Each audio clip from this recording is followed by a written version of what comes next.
Hello दोस्तों, कैसे हैं आप लोग। मैं अनिल सोनी। आज हम देखने वाले हैं क्लास 12 के चैप्टर फिजिक्स के चैप्टर फर्स्ट से विद्युत आवेश तथा क्षेत्र से निरक्षीय स्थिति में विद्युत क्षेत्र की तीव्रता। निरक्षीय स्थिति में विद्युत क्षेत्र की तीव्रता होती क्या है। विद्युत द्विध्रुव के कारण निरक्षीय स्थिति में विद्युत क्षेत्र की तीव्रता। मान लेते हैं कोई द्विध्रुव है, ए बी एक द्विध्रुव है। क्या है? ए बी एक द्विध्रुव है, ए बी एक द्विध्रुव है। इन दोनों पर ए पर माइनस क्यू आवेश तथा बी पर प्लस क्यू आवेश है। ए बी एक द्विध्रुव है, ए पर माइनस क्यू आवेश तथा बी पर प्लस क्यू आवेश है। इन दोनों के बीच की दूरी 2a है। इन दोनों के बीच की दूरी कितनी है? 2a है तथा इनके मध्य बिंदु O है। इनका मध्य बिंदु क्या है? O है। और जो द्विध्रुव है किसी माध्यम में रखा हुआ है जिसका परावैद्युतांक कितना है? K है। जिसका परावैद्युतांक कितना है? K है। हमें इन दोनों इस द्विध्रुव से कौन सी स्थिति पर? निरक्षीय स्थिति पर। निरक्षीय का मतलब होता है इस अक्ष को छोड़कर। दो अक्ष होते हैं, एक एक्स एक्सेस होता है और एक कौन सा होता है? Y axis. तो निरक्षीय का मतलब हुआ कि जिस अक्ष पर हमारा द्विध्रुव रखा हुआ है उस अक्ष को छोड़कर अन्य किसी अक्ष पर कोई बिंदु क्या है? P है। कोई बिंदु क्या है? P है। जहां पर हमें क्या ज्ञात करना है? विद्युत क्षेत्र की तीव्रता। तो वैसे ही हम मान लेते हैं कि मध्य बिंदु O से R दूरी पर, कितनी दूरी पर? R दूरी पर एक बिंदु P है जहां पर हमें क्या ज्ञात करना है? विद्युत क्षेत्र की तीव्रता ज्ञात करना है। तो हम देखते हैं बिंदु A से बिंदु P तक की दूरी और बिंदु B से P तक की दूरी कितनी होगी। तो आप देख रहे हो यहाँ पर एक कोण बन रहा है थीटा, और यहाँ पर देखोगे 90 डिग्री का एंगल बन रहा है। तो आपको पता होगा शायद कि पाइथागोरस क्या कहता है। हमारे पास यहाँ से लेके यहाँ तक अगर हम इसको दो भागों में बांट दें, किसको? 2a जो डिस्टेंस दी हुई है द्विध्रुव की, जो लंबाई दी है, उसको दो भागों में बराबर भागों में बांटेंगे तो a से लेकर o तक की दूरी जो रहेगी वो कितनी रहेगी? a रहेगी। तथा o से लेकर b तक की दूरी भी कितनी होगी? a। तब यहाँ पर देखो एक राइट एंगल बन रहा है। कौन सा एंगल बन रहा है? Right angle. तो राइट एंगल बन रहा है और यहाँ से यहाँ तक की दूरी O से लेकर P तक की दूरी जो है कितनी है? R है। O से P तक की दूरी R है। तो यहाँ पर देखो बेस और हाइट क्या क्या दे दिया है? बेस दे दिया है और हाइट दे दिया है। तो बेस और हाइट अगर दे दिया है और हमको क्या निकालना है? A से लेकर P तक की डिस्टेंस निकालना है। तो ये क्या हो जाएगी? हाइपोटेनस हो जाएगी। क्या हो जाएगी? हाइपोटेनस या कर्ण। तो पाइथागोरस थ्योरम क्या कहता है? पाइथागोरस थ्योरम कहता है कर्ण का वर्ग बराबर लंब का वर्ग धन आधार का वर्ग। लंब का वर्ग धन आधार का वर्ग। तो कर्ण क्या है हमारे पास? A से लेके P तक की डिस्टेंस इक्वल टू लंब क्या है बेटा? PO का स्क्वायर प्लस आधार क्या हो जाएगा? बेस क्या होगा? AO का स्क्वायर। देखेंगे तो AP इक्वल टू कितना जाएगा? AP का स्क्वायर इक्वल टू PO की डिस्टेंस जो है R का स्क्वायर प्लस A का स्क्वायर। तो AP इक्वल टू कितना जाएगा? अंडर रूट में R का स्क्वायर प्लस A का स्क्वायर। A से लेके P तक की जो डिस्टेंस निकली कितनी निकली? R स्क्वायर प्लस A का स्क्वायर। इसी प्रकार से बिंदु B से लेकर P तक की जो डिस्टेंस है वो भी कितनी होगी बेटा? इक्वल है अंडर रूट में R का स्क्वायर प्लस A का स्क्वायर। तो देखते हैं क्या होगी थ्योरी। हम मान लेते हैं कि माना कोई द्विध्रुव AB, माना कोई द्विध्रुव AB, माना कोई द्विध्रुव AB किसी माध्यम में रखा है जिसका परावैद्युतांक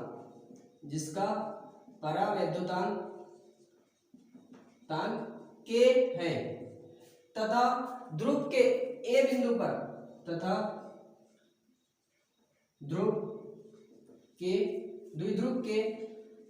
द्विध्रुव के A बिंदु पर माइनस Q आवेश तथा बिंदु B पर प्लस Q आवेश है।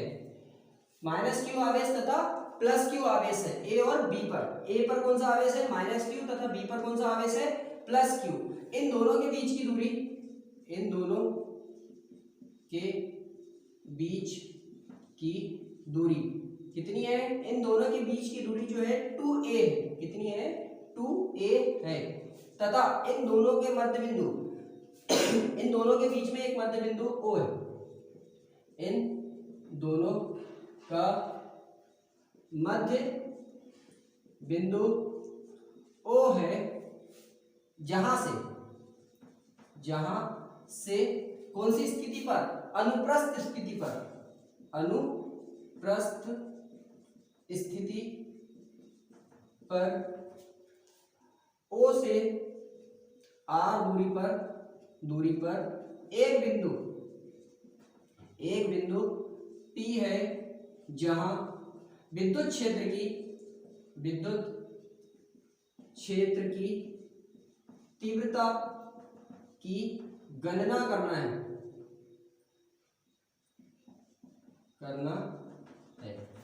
तो देखिए हम क्या बोला गया है कि एक कोई द्विध्रुव है।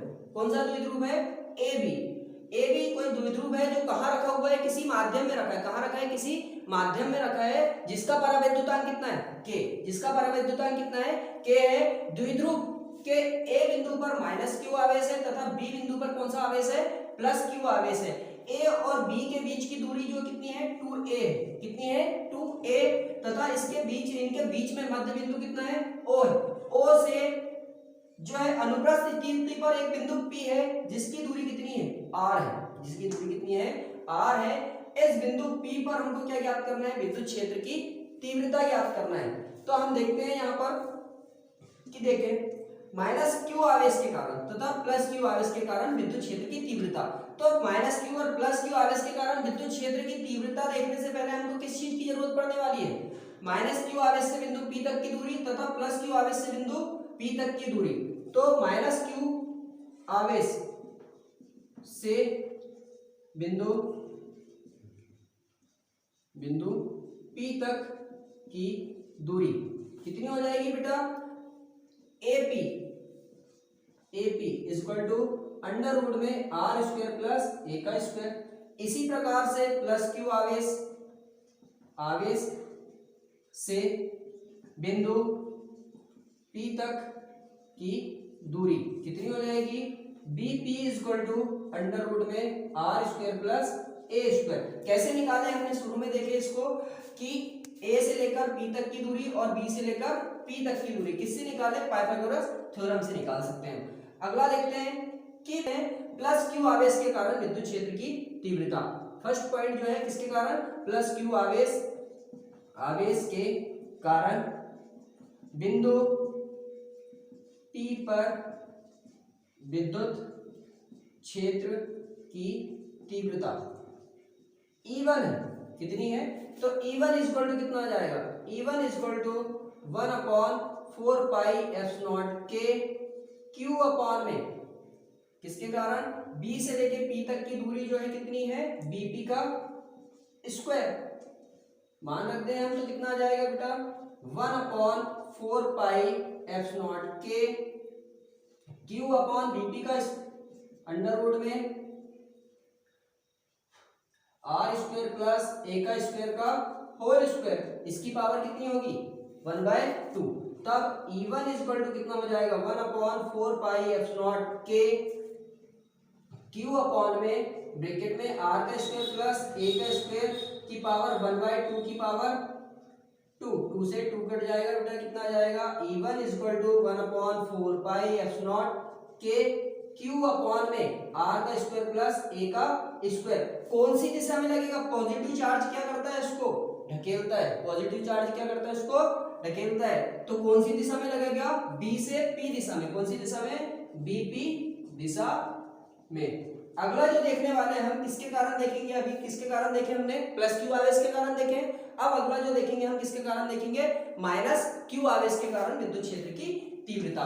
तो यहाँ पे देखें हम -q आवेश के कारण बिंदु P पर विद्युत क्षेत्र की तीव्रता कितनी? अगर E2 हो तो E2 इक्वल टू 1/4π के क्यू अपॉन में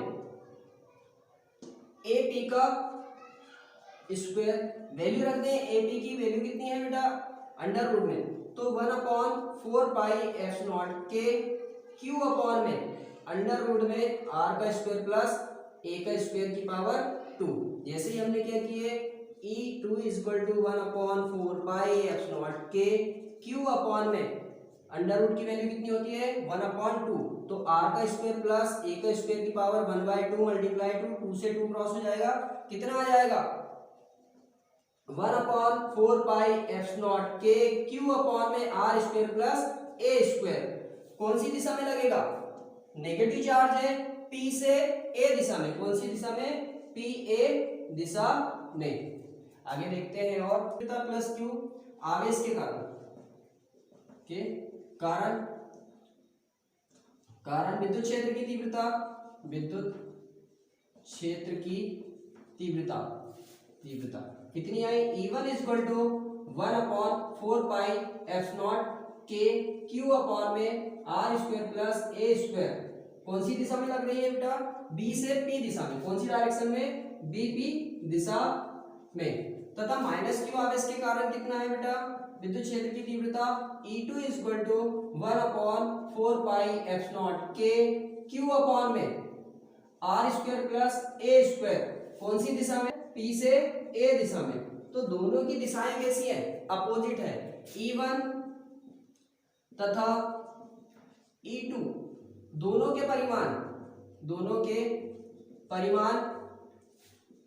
परिमाण समान है। दोनों के परिमाण कैसे हैं बेटा E1 और E2 के परिमाण कैसे हैं समान है, तथा दिशा कैसी है, दिशा विपरीत है। तो परिणामी विद्युत क्षेत्र की तीव्रता इससे तो ज्ञात नहीं हो सकती हमारी, क्योंकि दोनों के परिमाण कैसे आ गए बराबर आ गए। दोनों के परिमाण कैसे आ गए बराबर, क्योंकि एक उसको ढकेल रहा है, एक क्या कर रहा है खींच रहा है, दोनों के परिमाण बराबर है। तो क्या निकालना है हमको, परिणामी विद्युत क्षेत्र की तीव्रता ज्ञात करने के लिए परिणामी विद्युत क्षेत्र की तीव्रता ज्ञात करने के लिए क्या करेंगे हम, के लिए E1 व E2 को BA के जो हमारा द्विध्रुव है या AB या द्विध्रुव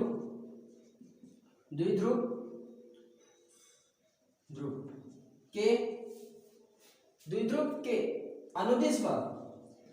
अनुदिश व लंबवत घटकों में वियोजित कर देते हैं। अब यहां पर देखें अनुदिश व लंबवत घटक कौन से होते हैं, किसको वियोजित कर रहे हैं, द्विध्रुव AB के अनुदिश E1 और E2 को, किसको बेटा E1 और E2। E1 क्या है विद्युत क्षेत्र की तीव्रता किसके कारण प्लस क्यू आवेश के कारण, E2 क्या है विद्युत क्षेत्र की तीव्रता किसके कारण माइनस क्यू आवेश के कारण। तो इनको क्या करें हम दो समकोणिक घटकों में क्या कर दें वियोजित कर दें। मैं देखता हूं यहाँ पे इनके पैरेलल एक लाइन खींच देता हूं, किसके पैरेलल AB के पैरेलल मैंने एक लाइन खींच दिया। अब आप देखोगे कि जो विद्युत क्षेत्र की तीव्रता प्लस क्यू के कारण लग रही थी कौन सी दिशा में लग रही थी, B से P दिशा में, तो B से P दिशा में क्या लग रहा है बेटा E1, कौन सी दिशा में E1 B से P दिशा में। इसी प्रकार से जो माइनस क्यू आवेश के कारण विद्युत क्षेत्र की तीव्रता लग रही थी वो कौन सी दिशा में लग रही थी PA दिशा में, किधर साइड लगेगी नीचे के साइड। तो आप देखोगे यहाँ पर कुछ कोण बन रहा है थीटा, तो मैं मान लेता हूं कि यहाँ पे जो कोण बन रहा है अल्टरनेटिंग एंगल से, कौन से एंगल से अल्टरनेट अपोजिट एंगल से जिगजैग बन रहा है, तो आमने सामने के कोण कैसे हो जाएंगे, एंगल्स कैसे हो जाएंगे इक्वल। तो ये वाला एंगल थीटा है, तो ये भी क्या होगा थीटा। तो समकोणिक घटक में वियोजित करने के लिए देखें यहाँ पर कुछ इस प्रकार से डायग्राम बन रहा है। आप देखोगे एक लाइन ऐसी है, ऐसी यहाँ पे कितना कोण बन रहा है थीटा कोण बन रहा है, और ये कितना है E1 है। इसी प्रकार से ये कितना है E2 है। तो हम E1 को दो समकोणिक घटकों में क्या कर रहे हैं वियोजित कर रहे हैं। मैं एक परपेंडिकुलर डाल लेता हूँ यहाँ पे, इस पे हमारे पास क्या दिया हुआ है, हाइपोटेनस दिया है, कर्व दिया है, मुझे क्या निकालना है, लंबवत घटक निकालना है। क्या निकालना है, मतलब परपेंडिकुलर निकालना है। तो थीटा के सामने वाली लाइन क्या होती है, हमेशा परपेंडिकुलर क्या कहलाती है। तो परपेंडिकुलर के लिए लंब बराबर निकालने के लिए हमें क्या लगाना है, लंब निकालने के लिए साइन थीटा बराबर क्या होता है, लंब बटे कर्ल। तो साइन थीटा बराबर कितना आ जाएगा, लंब कितना है हमारे पास, लंब बटे कर्ल की जो वैल्यू है हाइपोटेनस की E1, तो लंब की जो वैल्यू आएगी हमारी कितनी आएगी बेटा, लंब या परपेंडिकुलर की जो वैल्यू आएगी लंब बराबर E1 को ट्रांसफर करें तो कितना आया, E1 sin थीटा, कितना आया, E1 sin थीटा। उसी प्रकार से अगर मैं किसके लिए देखूं, E2 के लिए देखूं, इसकी वैल्यू कितनी आई, E1 sin थीटा। इसी प्रकार से इसकी वैल्यू कितनी आ जाएगी, E2 sin थीटा। किसके लिए, जो हमारा E2 है, विद्युत क्षेत्र की तीव्रता, E2 की वैल्यू कितनी आएगी, E2 sin थीटा। तो इसकी डायरेक्शन ऊपर की ओर रहेगी और इसकी डायरेक्शन किधर रहेगी, नीचे की ओर। E1 sin थीटा ऊपर की ओर लग रहा है और E2 sin थीटा कहाँ लग रहा है, नीचे की ओर। तो परिमाण कैसे हैं इनके, बराबर है, लेकिन दिशाएं कैसी है, विपरीत हैं। तो जो अगर मैं यहां से ऐसा देख लूं, E1 sin थीटा और इसकी वैल्यू कितनी है, E2 sin थीटा। अगर हम इसके पैरेलल लाइन बनाएं तो देखें किसके पैरेलल बन रही है, O से P के पैरेलल बन रही है, मतलब E1 sin थीटा ऊपर की ओर तथा E2 sin थीटा कहाँ, नीचे की ओर। तो ये दोनों के परिमाण कैसे हैं, बराबर है, दोनों के परिमाण कैसे हैं, बराबर है। लंबवत घटक के जो परिमाण है हम यहाँ पे लिख सकते हैं कि लंबवत घटक के परिमाण बराबर है तथा दिशा कैसी है, दिशा विपरीत है, दिशा कैसी है, विपरीत है। तो परिणामी कितना आ जाएगा, देखिए बेटा, E1 sin theta minus E2 sin theta equal to 0, क्योंकि दिशाएं कैसी है, अपोजिट है। E1 sin theta equal to E2 sin theta. तो यहाँ पे हम जो देखेंगे इसका परिणामी तो कैसा हो जाएगा, शून्य हो जाएगा, क्योंकि डायरेक्शन कैसी है, अपोजिट है। अब कौन सा वाला देखें, अभी हमने कौन सा देखे थे, लंबवत घटक देखे थे। अब कौन सा वाला देखने वाले हैं, अनुदिश घटक। कौन सा बेटा, अनुदिश, द्विध्रुव के अनुदिश घटक। कौन सा वाला, विद्युत क्षेत्र की तीव्रता का अनुदिश घटक। अनुदिश घटक मतलब जो आधार रहेगा, कौन सा, आधार जो बनेगा हमारा यहाँ पे थीटा कोण के साथ। तो हमने देखे यहाँ पे, अब देखें सेकंड वन, डायग्राम ऐसा बना ले, हम डायग्राम को ऐसा बनाए तो यहाँ पे तो E1 sin थीटा है हमारा, और यहाँ पे कौन सा है, E2 sin थीटा, इनकी वैल्यू निकल गई। अब यहाँ पे थीटा कौन बन रहा है, तो ये आधार जो है, बेस निकालने के लिए हमको किसकी जरूरत पड़ने वाली है, cos थीटा इक्वल टू क्या होता है, आधार बटे कर्ण। तो cos थीटा इक्वल टू कितना हो जाएगा, आधार बटे कर्ण की वैल्यू जो कितनी है, E1, कर्ण की जो वैल्यू है कितनी है, E1 को ट्रांसफर किए तो E1 cos theta equal to आधार, E1 cos theta equal to क्या आ गया, आधार की वैल्यू। तो यहाँ पर देखो E1 cos थीटा इस डायरेक्शन में लगेगा, E1 cos theta.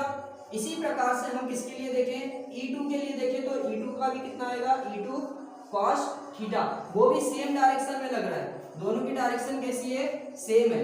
E1 cos theta तथा E2 cos थीटा, दोनों की दिशाएं कैसी हैं, समान है।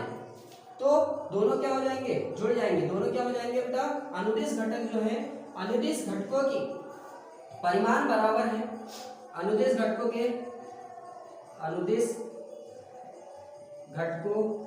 के परिमाण बराबर है तथा दिशा कैसी है, समान है। तो दोनों जुड़ जाएंगे, तो दोनों जुड़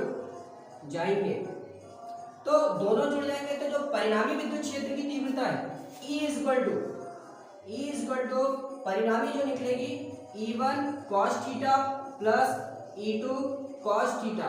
E1 cos थीटा और E2 cos थीटा की वैल्यू कैसी है? E1 इक्वल टू E की वैल्यू E1 की वैल्यू 1/4 पाई एप्सिलॉन के Q अपॉन R का स्क्वायर प्लस A का स्क्वायर प्लस 1/4 पाई एप्सिलॉन के Q अपॉन में R स्क्वायर प्लस A का स्क्वायर। अगला जो देखेंगे हम आगे देखेंगे E equal to E1 cos theta plus E2 cos theta. cos theta को कॉमन ले लिए तो E1 plus E2 cos theta E equal to 1/4 pi epsilon के Q upon R square plus A का स्क्वायर प्लस 1/4 पाई एप्सिलॉन के Q upon R square plus A का square cos theta. तो देखिए दोनों सेम एक जैसे हैं तो कितना आ जाएगा? E equal to 1/4 pi epsilon के 2Q अपॉन में R स्क्वायर प्लस A का स्क्वायर cos थीटा। अब यहाँ पे cos थीटा जो है, cos थीटा के लिए क्या करें हम? cos थीटा के लिए क्या कर सकते हैं? cos थीटा के लिए आप देखोगे यहाँ पर A और P के बीच में कितना कोण बन रहा है? थीटा कोण। किसके किसके बीच में? एक समकोण त्रिभुज AOP से, समकोण त्रिभुज AOP से cos थीटा बराबर क्या होता है? cos थीटा बराबर आधार बटे कर्ण। cos थीटा बराबर कितना होता है? आधार बटे कर्ण। तो cos थीटा की वैल्यू आधार मतलब बेस कितना होगा बेटा? आधार हमारा A से O अपॉन में हाइपोटेनस क्या हो जाएगा? AP वैल्यू पुट अप करें तो cos थीटा इक्वल टू कितना आ जाएगा? AO की वैल्यू A अपॉन में अंडर रूट में R स्क्वायर प्लस A का स्क्वायर। किसकी वैल्यू निकल गई? cos थीटा की। cos थीटा की वैल्यू हम इस वाली इक्वेशन में रख दें। इसको इक्वेशन कौन सी दे दें? इक्वेशन नाम दे सकते हो आपके हिसाब से। इस इक्वेशन में हमने क्या किए? cos थीटा की वैल्यू पुट अप कर दिए। तो cos थीटा की वैल्यू पुट अप करने पर देखिए कितना आ रहा है? cos थीटा की वैल्यू जैसे पुट अप किए तो कितना आएगा? E equal to 1/4 pi epsilon के 2Q अपॉन में R का स्क्वायर प्लस A का स्क्वायर मल्टीप्लाई A अपॉन में कितना? अंडर रूट की जो वैल्यू होती है कितनी होती है? 1/2 R square plus A square की पावर 1/2। गुना में जो है घातें क्या होती है? जुड़ती है। और बेस दोनों के कैसे हैं? एक समान है। तो कितना आ जाएगा? E equal to 2QA upon में 4 पाई एप्सिलॉन के R का स्क्वायर प्लस A का स्क्वायर की पावर 1 प्लस 1/2। 1 प्लस 1/2 कितना होगा? देखिए 1 प्लस 1/2 2 प्लस 1/2 2 3/2। तो हम देख रहे हैं यहाँ पे कितना रख दें? E इक्वल टू कितना आ जाएगा हमारा? E equal to 2QA upon में 4 पाई एप्सिलॉन के R का स्क्वायर प्लस A का स्क्वायर की पावर 3/2। आगे देखिए 2QA किसकी वैल्यू होती है? द्विध्रुव आघूर्ण। 2QA किसकी वैल्यू होती है? P इक्वल टू 2QA द्विध्रुव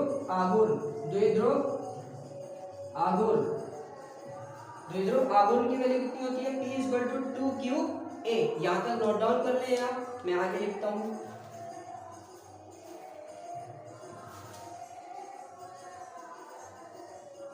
तो आपने क्या किए? P की वैल्यू रखी यहाँ पर। E इक्वल टू कितना मिला हमें? 2QA अपॉन में 4 पाई एप्सिलॉन के R का स्क्वायर प्लस A का स्क्वायर की पावर 3/2। तो 3/2 is very less than R हो तो A को हम कैसा मान लेते हैं? नगण्य मान लेते हैं। A को कैसा मान लेंगे? बहुत छोटा मान लेते हैं, नगण्य मान लेते हैं। तो कितनी वैल्यू हो जाएगी? E equal to P upon में 4 पाई एप्सिलॉन के R की पावर 2 की पावर 3/2। 2 से 2 क्रॉस हो जाएगा, कितना आ गया? E equal to 1/4 pi epsilon के P अपॉन में R की पावर 3। विद्युत क्षेत्र की तीव्रता के लिए मात्रक क्या होता है? न्यूटन पर कूलाम। अगर k इक्वल टू कितना हो 1 हो, कहां पर वायु या निर्वात में, तो विद्युत क्षेत्र की तीव्रता कितनी आएगी E equal to 1/4 pi epsilon P upon R का क्यूब। यूनिट क्या है न्यूटन पर कूलम, यूनिट क्या है इसकी न्यूटन पर कूलम। तो क्या देखे हमने आज निरक्षीय स्थिति में, द्विध्रुव के कारण निरक्षीय स्थिति में विद्युत क्षेत्र की तीव्रता। इसके लिए सबसे पहले हमने क्या किए, सबसे पहले एक द्विध्रुव लिए, क्या किए सबसे पहले एक द्विध्रुव ए बी लिया गया। द्विध्रुव ए बी, इन दोनों के मध्य में कितनी दूरी थी बेटा, एक ए है पॉइंट और एक बी है। ए पर माइनस क्यू आवेश है तथा बी पर प्लस क्यू आवेश है। इन दोनों के बीच की दूरी 2a है। इनके मध्य बिंदु O से कितनी दूरी पर, r दूरी पर, कौन सी अनुदिश दिशा में, कौन सी दिशा में, सॉरी अनुप्रस्थ दिशा में r दूरी पर एक बिंदु क्या है P है। यहाँ पर हमें क्या ज्ञात करना था, विद्युत क्षेत्र की तीव्रता। तो हमने देखे थे माइनस क्यू और प्लस क्यू आवेश के कारण जो विद्युत क्षेत्र की तीव्रता आ रही थी E1 इक्वल टू E2, दोनों कैसी आ रही थी, बराबर आ रही थी, लेकिन इन दोनों की दिशाएं कैसी थी, दिशाएं कैसी थी, विपरीत थी। तो परिणाम में निकालना कठिन हो रहा था। इसके लिए क्या किया हमने, ए बी को अनुदिश और लंबवत घटक में क्या किए, E1 और E2 को क्या कर दिए, विभाजित कर दिए। कौन कौन से घटक में, अनुदिश घटक और लंबवत घटक में। किसको किसको, E1 को और E2 को। तो आपने देखे कि यहाँ पे कितना कोण बन रहा था, थीटा कोण बन रहा था। तो लंबवत घटक निकाले थे तो कितना आया था, E1 साइन थीटा, और इसके लिए कितना आया था, E2 साइन थीटा। तो दोनों की दिशाएं कैसी थी, विपरीत थी। E1 ऊपर की ओर लग रहा है और E2 साइन थीटा कहाँ लग रहा है, नीचे की ओर। तो इसका परिणामी कितना हो गया था, शून्य। परिणामी कितना आ जाता है इसका, शून्य। इसी प्रकार से हमने जो कौन से घटक निकाले थे, अनुदिश घटक जो निकाले, अनुदिश घटक में कितना आया था, E1 cos theta plus E2 cos theta. Direction दोनों की कैसी थी, समान थी, इसलिए इसका परिणामी कितना आ गया था, जुड़ गया था। E इक्वल टू कितना मिल गया था, E1 cos theta plus E2 cos theta.